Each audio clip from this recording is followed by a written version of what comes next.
श्रोते हो, श्री क्षेत्र औदुंबर हे दत्तस्थानातील एक महत्त्वाचे स्थान. आज या व्हिडिओमध्ये तुम्ही पाहत आहात औदुंबर येथील विमल पादुकांवर होणारा पंचामृत अभिषेक व गंधलेपन पूजा. गुरुचरित्रात या औदुंबर क्षेत्रातील कथा आलेली आहे, ती आज मी तुम्हाला कथन करते. कोल्हापुरात एक विद्वान वेदशास्त्र संपन्न ऋग्वेदी ब्राह्मण राहत होते. त्यांचा मुलगा बुद्धिहीन होता. त्याचे माता पिता लहानपणातच वारल्याने त्याच्या आप्तांनी त्याचे पालन पोषण केले. 7व्या वर्षी मुंज केली. शिकण्यासाठी अध्यापकांकडे पाठवले, पण त्याला विद्याभ्यास काही येईना. लोक त्याला अडाणी म्हणून हिणवू लागले.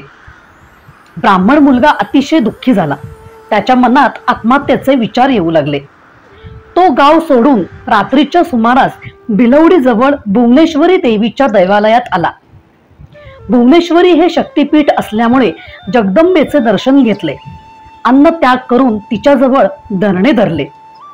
तेव्हा तो देवीला म्हणाला, माते, तू मला स्वप्नात येऊन मार्गदर्शन करशील असे वाटत होते, पण तू ही पाठ फिरवलीस. आता मी काय करू? कोठे जाऊ? थांब, मी तुला माझी जीभच अर्पण करतो. त्याने खरोखरच आपली जीभ कापली आणि देवी मूर्तीच्या चरणी वाहिली. तो त्याचा निर्धार पाहून देवीला करुणा आली. त्या रात्री त्याच्या स्वप्नात जाऊन ती म्हणाली, बाळा, तू माझ्यावर रागावू नकोस.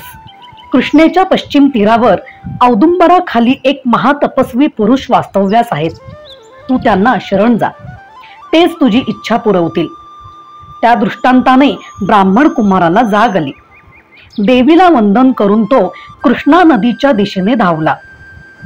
तेथे औदुंबराखाली श्री गुरु नृसिंह सरस्वती स्वामी महाराज बसले होते. त्यांना पाहताच त्याला अत्यानंद झाला. त्याने त्यांचे पाय धरले. जीभ नसल्यामुळे त्याला बोलता येत नसले तरी अंतर्ज्ञानी श्री गुरूंनी त्याचा मनोभाव जाणला. त्यांनी आपला वरदहस्त त्याच्या मस्तकी ठेवला. तर काय आश्चर्य, त्याला पुन्हा जीभ आली. त्याला वेद, शास्त्रे, पुराणे, तर्कशास्त्र सर्व ज्ञान प्राप्त झाले. परिस्पर्शाने लोखंडाचे तत्काळ सुवर्ण व्हावे तसे श्री गुरूंच्या पुनीत स्पर्शाने त्या ब्रह्मचार्यास पांडित्य प्राप्त झाले. मूळ पादुका जिथे आहेत त्या क्षेत्रातील औदुंबर हे प्रथम स्थान आहे. गुरुचरित्राच्या 17व्या अध्यायात येथील वास्तव्यादरम्यानच्या नृसिंह सरस्वतीच्या कार्यांचे वर्णन केले आहे. या अध्यायाची फलश्रुती अशी आहे की गुरु कृपेचा व ज्ञानाचा येथे लाभ होतो. गुरु ज्या ठिकाणी राहतात त्या स्थानालाही महत्त्व प्राप्त होते.